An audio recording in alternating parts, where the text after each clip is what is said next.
Okay, maayong adlaw sa tanan. Kumusta mo diyan tanan mga kusog manayag lasto? Okay ra ba mo? Padayon ta karong adlaw.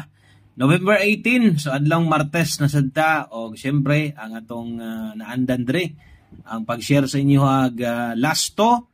Okay, selected lasto kada adlaw kung makaya, at least kaysa sa adlaw i-all draw lang gyud ninyo. Ay lang gyud mo kalimot sa pag-all draw ani. So pwede gyud ginyo ning balik-balikan. O libo gyapon ang katanaw sa tuwa diri, bud pasabot daghan gyapon ang mga gustong moabay no sa tong lasto nato. Og palihog sa ako og unaha sa daan ng click ang follow, i-subscribe atong channel, pili na lang sa like og share kana lipay na kay ta kung ma-share ninyo ni ang ato ang short video. So short video lang eh. So padali ra ta kay pag-abot o di na kay ko ga live tagsa na lang kay kung sa dagan, i-upload mo ko na to sa itong Facebook page na to para makita sa katong uban. Uban mo ko, pa sila ka-subscribe dire. Okay, so mo lang gihapon, complete bagdo class top. Bagdoki ang plaster, 5.8 una.